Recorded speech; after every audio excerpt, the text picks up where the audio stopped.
ये आपके human health and disease का एक बहुत ही बढ़िया टॉपिक है, कैंसर। देखिए, कैंसर के बारे में आपने अलग अलग चीज़ें सुनी होंगी, बहुत कुछ आपने इसके बारे में पढ़ा भी होगा, लेकिन आज इस वीडियो में मैं आपको कैंसर को थोड़े अलग तरीके से पढ़ाने वाला हूँ।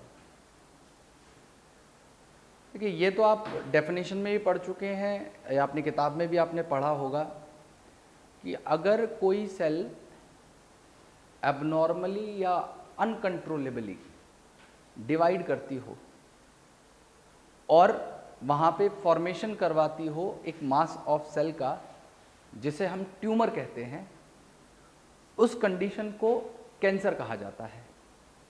तो डेफिनेशन भी यही है। तो रीज़न क्या है कि कोई सेल एबनॉर्मली या अनकंट्रोलेबली डिवाइड करती है? क्या रीज़न है इसके पीछे? ऐसा क्यों होता है? फिर ट्यूमर भी अगर बन जाता है तो ट्यूमर कितने टाइप का हो सकता है? और ट्यूमर फॉर्मेशन होने के बाद में कौन सा ट्यूमर ऐसा है जो स्प्रेड हो पाएगा और कौन सी फॉर्मेशन ऐसी है जहां पे कोई स्प्रेडिंग नहीं होती? उसके अलावा कैंसर को कॉज कौन करता है? कैंसर का सेल साइकिल के साथ में क्या रिलेशन है?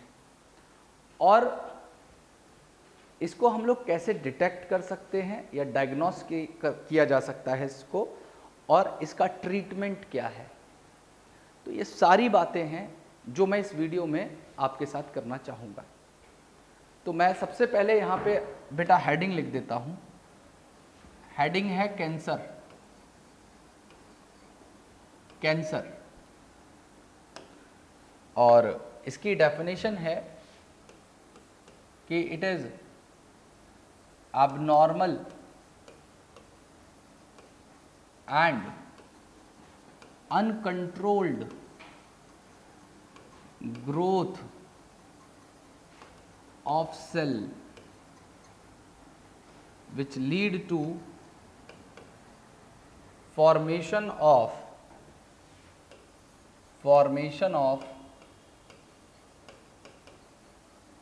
ट्यूमर, जो फॉर्मेशन करवाता हो ट्यूमर का।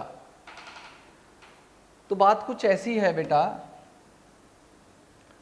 जैसे सपोज करिए यहाँ पे आपने कभी क्लास 11th में रहे होंगे तो आपने एक सेल साइकिल पढ़ी होगी, एक चैप्टर था एक पूरा सेल साइकिल एंड डिवीजन करके, चैप्टर नंबर 10 है आपके सिलेबस का।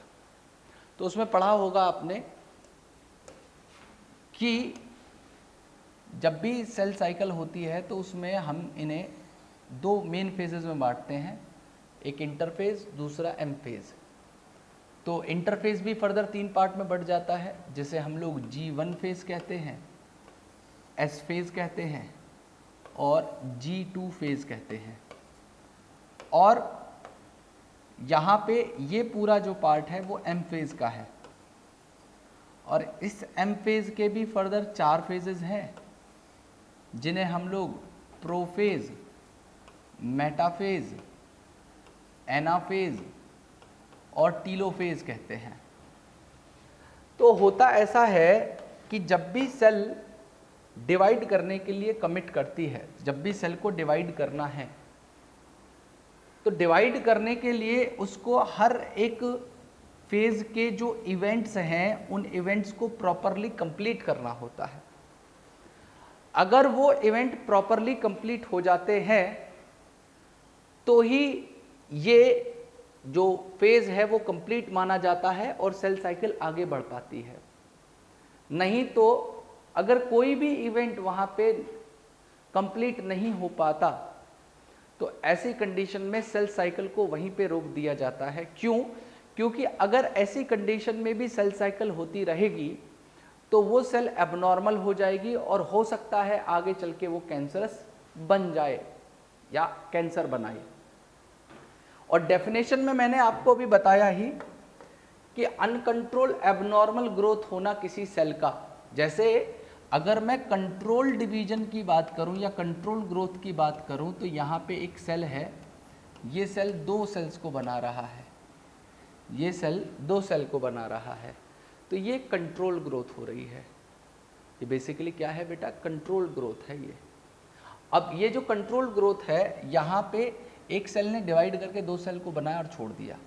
अब अनकंट्रोल्ड ग्रोथ क्या होती, अनकंट्रोल्ड ग्रोथ ये होती कि ये सेल डिवाइड करने के बाद लगातार डिवाइड करती चली जाती और डिवाइड करते करते करते करते करते करते करते करते यहाँ पे एक पूरा मास इकट्ठा कर लेती सेल्स का, और इसी मास को हम ट्यूमर कह देते, इसी मास को हम ट्यूमर कह देते। ठीक है जी, तो ये कंडीशन। तो यहाँ पे आप एक बात समझिएगा कि यहाँ पे कुछ चेक पॉइंट्स होते हैं जो इस चीज़ को चेक करते हैं कि इस जीवन फेज के जो इवेंट हैं वो प्रॉपरली कंप्लीट हुए हैं या नहीं हुए। अगर हुए हैं तो सेल साइकिल को आगे बढ़ा दिया जाता है, और अगर ये इवेंट नहीं होते तो सेल साइकिल को वहीं रोक दिया जाएगा। इसी तरीके से यहाँ पे भी चेक पॉइंट लगे होते हैं, यहाँ पे भी चेक पॉइंट लगे होते हैं। इन चेक पॉइंट्स का काम यही है, ये चेक करना कि उस फेज के जो इवेंट हैं वो इवेंट प्रॉपरली कंप्लीट हुए हैं या नहीं हुए हैं।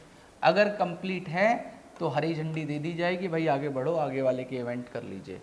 नहीं हुए तो भाई तुम एक काम करो, सेल साइकिल को आगे मत बढ़ाओ, पहले उस इवेंट को कंप्लीट करो और उसके बाद ही आप आगे बढ़ पाओगे। तो इन चेक पॉइंट्स को भी कंट्रोल करने के लिए हमारी बॉडी में कुछ जीन्स होती हैं बेटा, कुछ जीन्स होती हैं जो बेसिकली इन चेक पॉइंट्स को बनाती हैं। तो जब तक वो जीन नॉर्मल होती हैं, जब तक वो जीन नॉर्मल थी तो सेल साइकिल रेगुलेटेड होती है, सेल साइकिल अपने नॉर्मल रिदम पे चल रही होती है। और सपोज ये जो जीन्स हैं, इन जीन्स में हो जाता है म्यूटेशन, इन जीन्स में हो जाए म्यूटेशन, तो ये क्या कर पाती हैं बेटा, ये इन चेक पॉइंट्स को कंट्रोल नहीं कर पाती या ये चेक पॉइंट्स को नहीं बना पाती। और ये चेक पॉइंट अगर नहीं बनते तो जब अगर चेक पॉइंट नहीं है तो इस सेल को देखने वाला भी कोई नहीं है, ये भी चेक करने वाला नहीं है कि इसने अपने फेजेस कंप्लीट किए नहीं करे।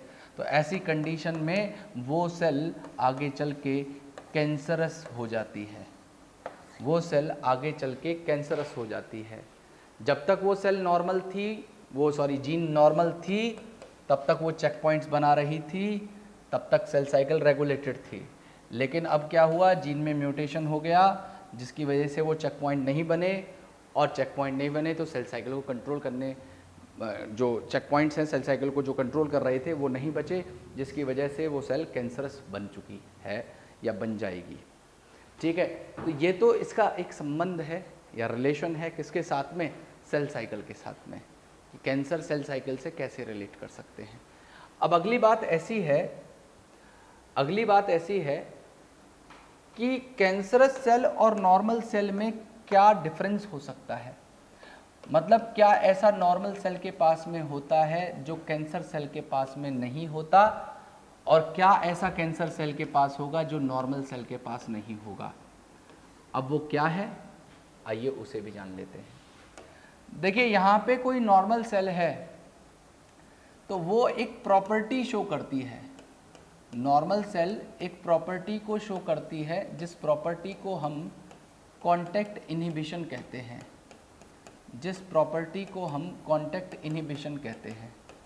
तो कांटेक्ट इनहिबिशन में क्या होता है, ध्यान से समझिएगा मेरी बात आप।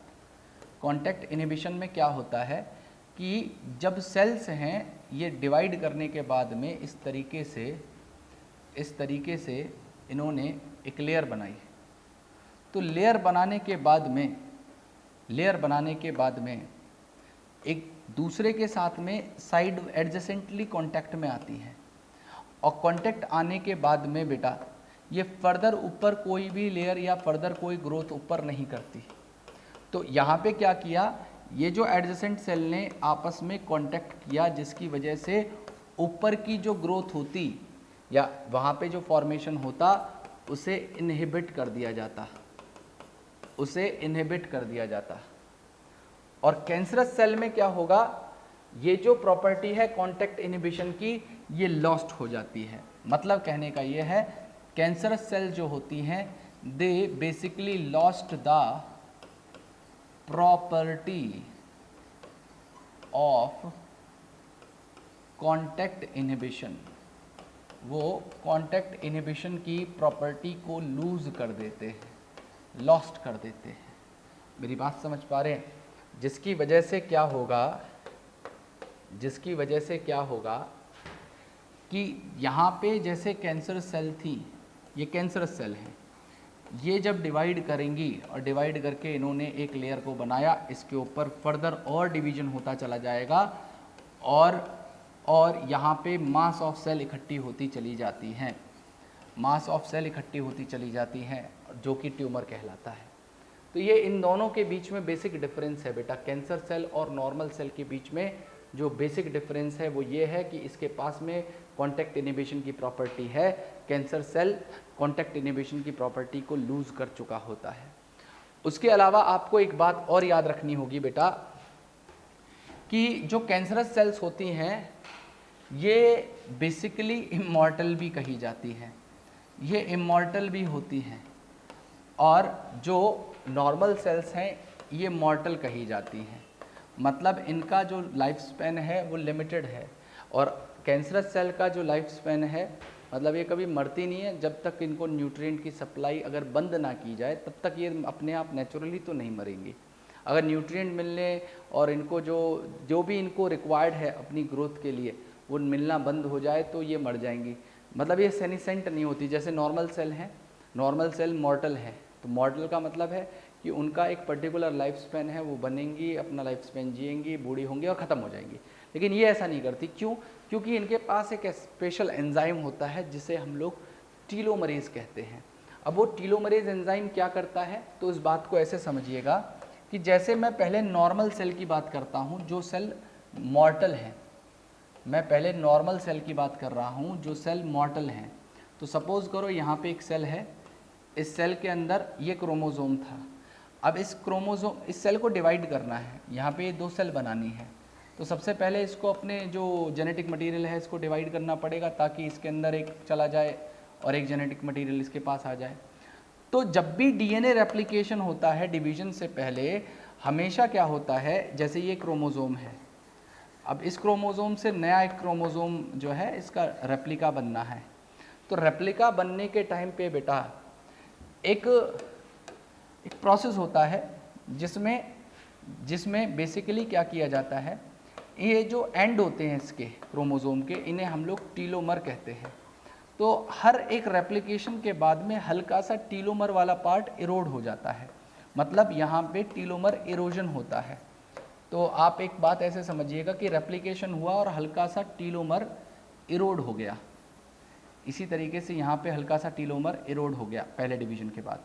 अब सपोज़ इन फ्यूचर इस सेल ने फिर डिवीजन करना चाहा, फिर रेप्लिकेशन हुआ, तो रेप्लिकेशन होने के बाद में फिर थोड़ा सा टीलोमर इरोड हो जाएगा, मतलब सिग्निफिकेंटली डिवीजन होते चले जाएंगे, क्रोमोसोम का जो साइज है वो छोटा होता चला जाता है।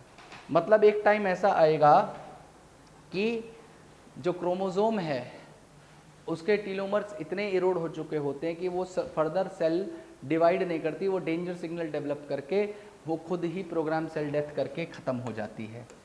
ठीक है, लेकिन इमॉर्टल जो सेल्स हैं, जो कैंसर सेल हैं, कैंसर सेल के अंदर ये जो प्रोसेस है टीलोमर इरोजन होने वाला, ये नहीं होगा। ये क्यों नहीं होता? क्योंकि इनके जो एंड हैं क्रोमोसोम के, इनके जो एंड हैं, जो इनके टीलोमर हैं, इन टीलोमर को मेंटेन करने के लिए ये एक एंजाइम बनाते हैं जिसे बेटा हम लोग टीलोमरेज कहते हैं।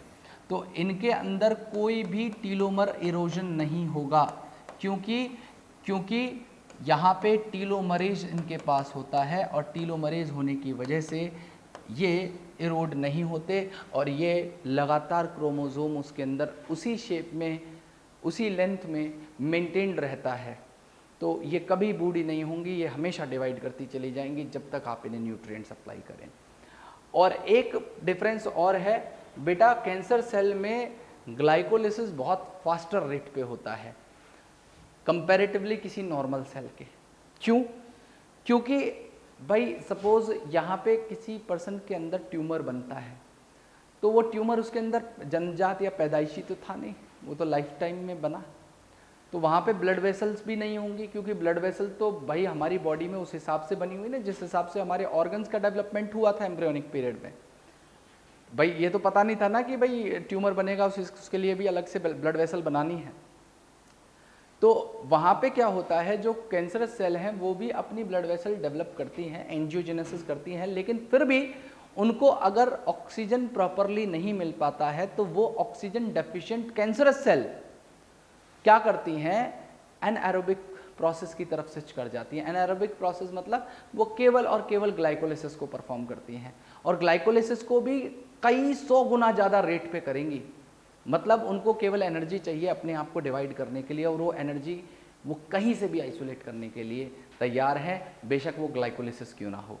तो इनके अंदर ग्लाइकोलिसिस कई 100 टाइम, ठीक है, 100 टाइम्स मोर रेट पे होगा नॉर्मल सेल के कंपैरिजन में। ठीक है जी बेटा, तो ये तो रही बात नॉर्मल सेल और कैंसर सेल के बीच में डिफरेंस की।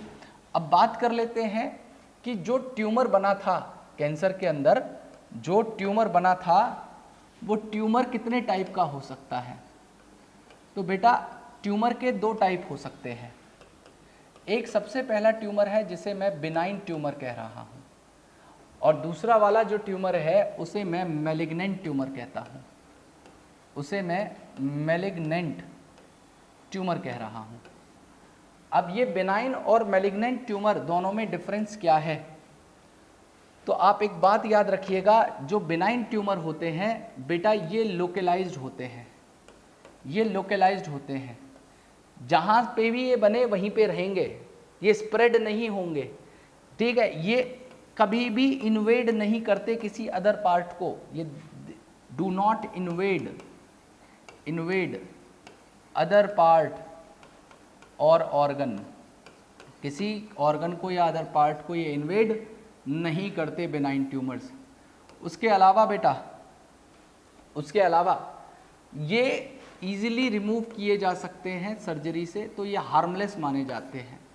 ठीक है, ये कभी भी स्प्रेड नहीं होते। मैं यहाँ पे लिख दे रहा हूँ कि दे डू नॉट स्प्रेड बेटा, ये स्प्रेड नहीं होते। लेकिन मैलिग्नेंट ट्यूमर इनके बिल्कुल कॉन्ट्रास्टिंगली अलग होते हैं। ये कैसे अलग होते हैं, ये कभी भी लोकलाइज्ड नहीं रहेंगे, ये क्या करते हैं, ये इन्वेड करते हैं बेटा। ठीक है, ये इन्वेड करते हैं नियर बाई ऑर्गन्स में। ठीक है, नियर बाई ऑर्गन्स में या पार्ट में ये इन्वेड करते हैं, और वहाँ पे भी ये कैंसर बनाते हैं। मतलब ये बेसिकली लोकलाइज्ड नहीं रहते, ये स्प्रेड होते हैं, ये स्प्रेड होते हैं टू अदर ऑर्गन्स या other part of body with the help of blood stream. ठीक है, ठीक है, पार्ट्स ऑफ बॉडी लिखिएगा, ऑफ बॉडी। और इसी प्रॉपर्टी को बेटा हम लोग कहते हैं मेटास्टेसिस। मेटास्टेसिस परफॉर्म करते हैं, ये मेटास्टेसिस नहीं करते, ये मेटास्टेसिस करते हैं। कैसे करते हैं मेटास्टेसिस, तो मैलिग्नेंट के अंदर मैं मेटास्टेसिस वाली कंडीशन को बता रहा हूँ। ये मेटास्टेसिस ऐसे करते हैं कि सपोज करिए कोई एक ऑर्गन था, कोई भी एक ऑर्गन था, उस ऑर्गन में सपोज यहाँ पे एक ट्यूमर बना हुआ था, तो इस ट्यूमर में से कुछ सेल्स स्लॉट ऑफ होती हैं, इस ट्यूमर में से कुछ सेल्स यहाँ से स्लॉट ऑफ हो जाती हैं, टूट जाती हैं। ठीक है, स्लॉट ऑफ होने के कारण ये कुछ सेल्स यहाँ से टूट गई, और स्लॉट ऑफ होके ये ब्लड स्ट्रीम से ये दूसरे ऑर्गन में पहुँच जाती हैं, और वहाँ ऑर्गन में जाके भी फिर ट्यूमर बनाती हैं, कैंसर बनाती हैं। फिर वहाँ से कुछ सेल्स फिर स्लॉट ऑफ हो जाएंगी, और ये फिर जो है ब्लड के थ्रू जाएंगी और जाके बेटा किसी अदर ऑर्गन में, ठीक है, फिर ये ट्यूमर बनाएंगी, और इसी तरीके से ये एक पार्ट से दूसरे पार्ट में स्प्रेड होता चला जाता है। और इसी चीज़ को जो एक पार्ट से दूसरे पार्ट में स्प्रेड हो रहा है, ये इसी चीज़ को हम लोग मेटास्टेसिस कहेंगे।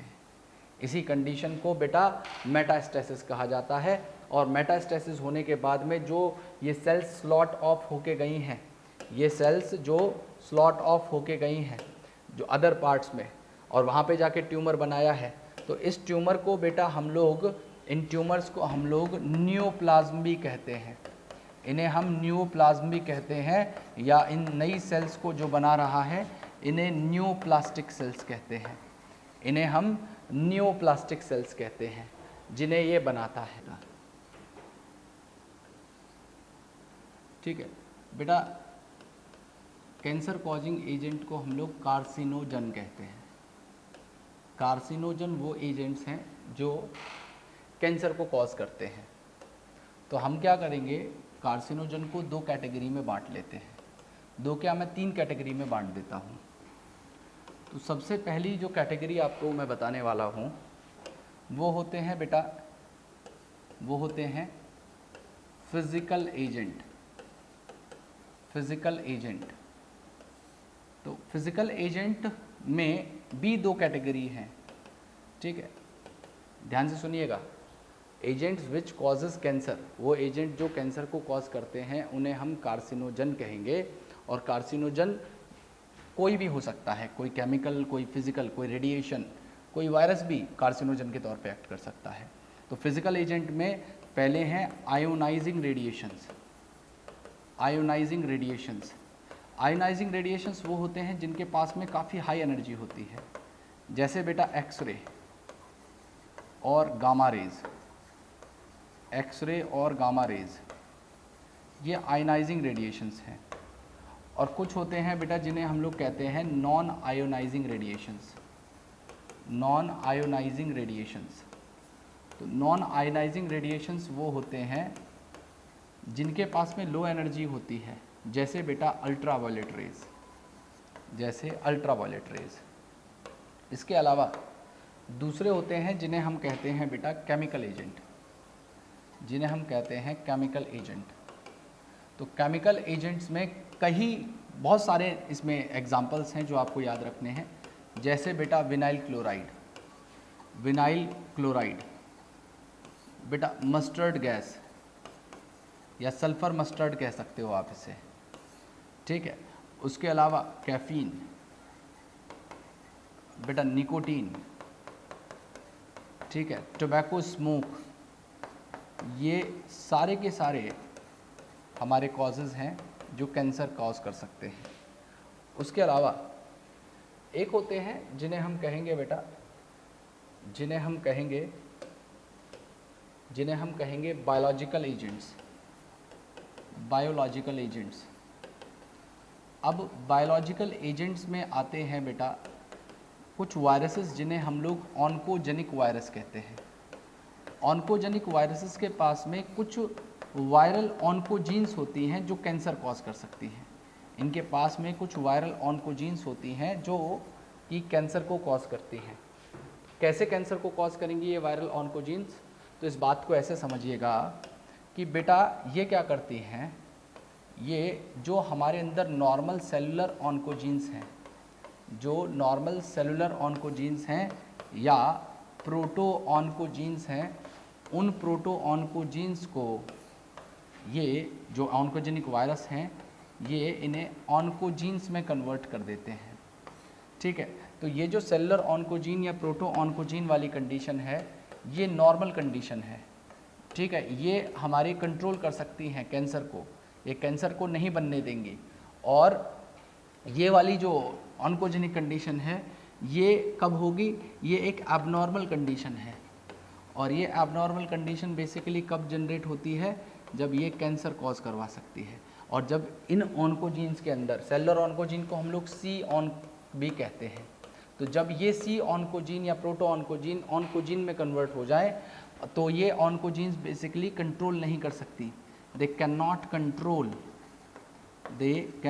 कंट्रोल, ठीक है, ग्रोथ ऑफ ट्यूमर। ठीक है, ये ट्यूमर को कंट्रोल नहीं कर सकती, लेकिन नॉर्मल वाली क्या है, ये कंट्रोल कर सकती हैं बेटा, ट्यूमर ग्रोथ को नहीं होने देंगी। ठीक है, ये इन दोनों के बीच में सेलुलर ऑन्कोजीन और ऑन्कोजीन्स के बीच में डिफरेंस है। और ऐसे में एक एग्जांपल है ऑन्कोजेनिक वायरस का, human papilloma virus, HPV, human papilloma virus. ये बेटा सर्वाइकल कैंसर करता है, ये सर्वाइकल कैंसर कॉज करता है, ये सर्वाइकल कैंसर कॉज करता है। ठीक है जी, human papilloma virus cervical cancer cause करता है। तो ये तो बात रही आपके जो एजेंट्स थे जिन्हें मैंने कार्सिनोजन कहा। अब हम बात करते हैं कि इसका बेटा डायग्नोसिस और डिटेक्शन कैसे किया जा सकता है। Detection and diagnosis of cancer क्या होगा, तो यहाँ पे नेक्स्ट है detection and diagnosis of cancer. तो यहाँ पे सबसे पहला तरीका है बेटा कैंसर को डिटेक्ट और डायग्नोस करने का, जिसे हम कहते हैं बायोप्सी। ठीक है, जिसे हम लोग कहते हैं बायोप्सी। बायोप्सी में क्या करते हैं हम, बायोप्सी में हम लोग क्या करते हैं कि बेटा जो भी अफेक्टेड ऑर्गन है, या सपोज करिए जो भी सस्पेक्टेड ऑर्गन है, जो भी सस्पेक्टेड ऑर्गन है जहाँ पे लगता है कि कैंसर बना हो सकता है या ट्यूमर बना हो सकता है, हम वहाँ से कुछ टिश्यूज़ को निकालते हैं और उन टिश्यूज़ को माइक्रोस्कोप के नीचे स्टडी करते हैं। उनको हम स्टडी करते हैं माइक्रोस्कोप के नीचे, और स्टडी करके ये देखते हैं कि ये इनका जो बिहेवियर है वो नॉर्मल सेल जैसा है या ये अपनी उस नॉर्मल बिहेवियर को शो नहीं कर रहे। मतलब कहने का ये है कि अगर आप नॉर्मल सेल और किसी कैंसर सेल को कंपेयर करें तो बेटा नॉर्मल सेल जो होंगी, जो नॉर्मल सेल होगी उसके ऊपर आपको इस तरीके से रिसेप्टर्स लगे हुए मिल सकते हैं, आपको चैनल प्रोटीन्स लगी हुई मिल सकती हैं, मेम्ब्रेन प्रोटीन मिल सकती हैं, लेकिन किसी कैंसर सेल के ऊपर आपको इस तरीके के पैटर्न नहीं मिलते हैं। तो ऐसी सेल्स जिनके ऊपर कुछ नहीं मिलता हो, इनके ऊपर आपको देखिए कितने तरीके के मॉलिक्यूल्स इनके सेल मेम्ब्रेन पे प्रेजेंट हैं। तो ऐसी कंडीशन में ये इजीली डिटेक्ट किया जा सकता है कि ये कैंसर है, कि ये नॉर्मल कंडीशन है। अब बात अगली बात ऐसी है बेटा, अगली बात ऐसी है कि यहाँ पे दूसरा प्रोसेस होता है कि हम लोग रेडियोग्राफी के थ्रू भी कैंसर को डिटेक्ट कर सकते हैं यूजिंग एक्सरेज। आप एक बात और समझिएगा कि एक्सरे ही कैंसर कॉजिंग एजेंट भी है, एक कार्सिनोजन भी है, और एक्सरे को ही हम डिटेक्ट करने में भी यूज़ करते हैं। तीसरा, अच्छा वो लोग को ज़्यादा होता है बेटा जो जनरली ज़्यादा जो है ना एक्सरेज का इस्तेमाल कराते हैं या जो रेगुलरली एक्सरे अपना करवाते रहते हैं, तो उन लोगों को ये कैंसर वाली कंडीशन होने की ज़्यादा प्रोबेबिलिटी रहती है। तो अब अगली बात जो हम कर रहे हैं यहाँ पे वो है थर्ड जो हम बात करने वाले हैं वो है सीटी स्कैन, जिसे कंप्यूटराइज्ड टोमोग्राफी कहते हैं।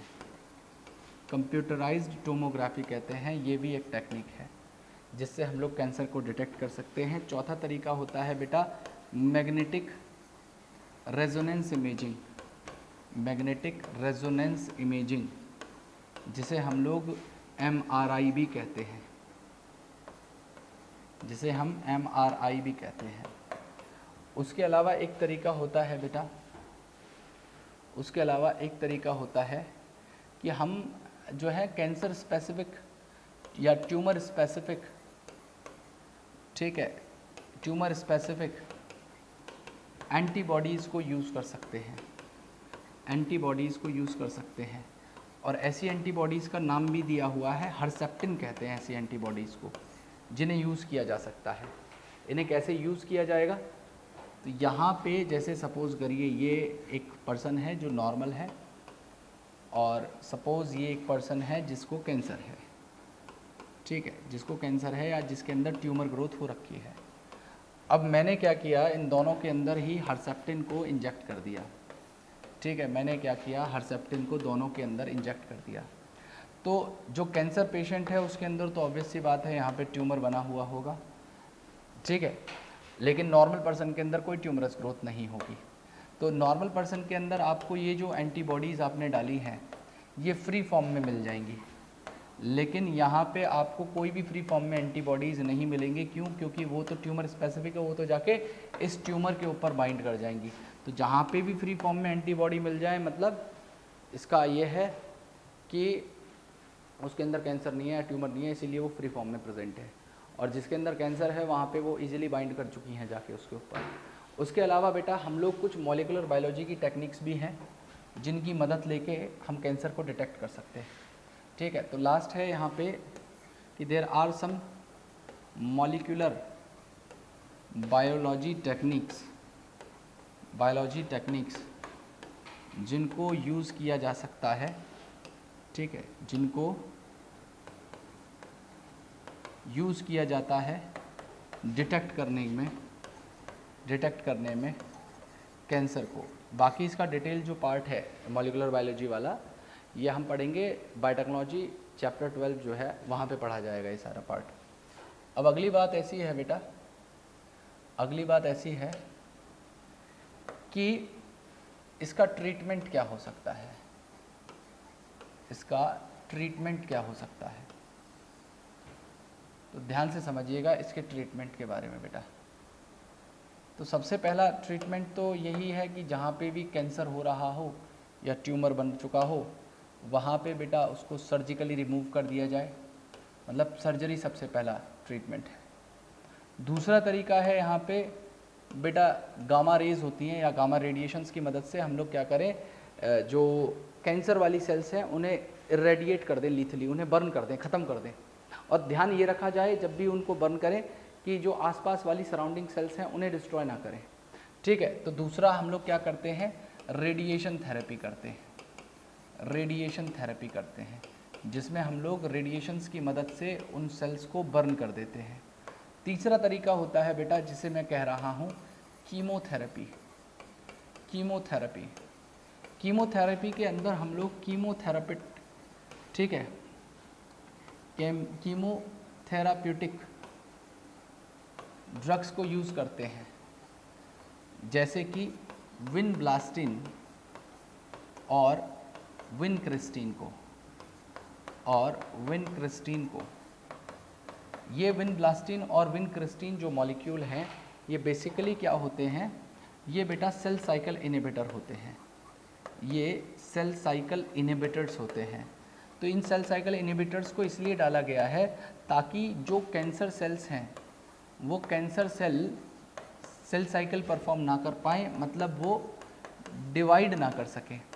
लेकिन डाली गई थी ये ड्रग कैंसर सेल के लिए, लेकिन हमारी बॉडी में और भी बहुत सारी सेल्स हैं जो एक्टिवली डिवाइड कर रही होंगी, तो उन सेल्स की जो डिवीजन है वो ग्रोथ रुक जाती है। जैसे आरबीसीज बननी बंद हो जाएंगी, डब्ल्यूबीसीज बननी बंद हो जाएंगी, हेयर ग्रोथ नहीं हो पाएगी। मतलब ऐसी कंडीशन में इसके कुछ साइड इफ़ेक्ट्स होते हैं। कीमोथेरेपी के बहुत सारे साइड इफ़ेक्ट्स हैं जो इसके साथ जुड़े हुए हैं।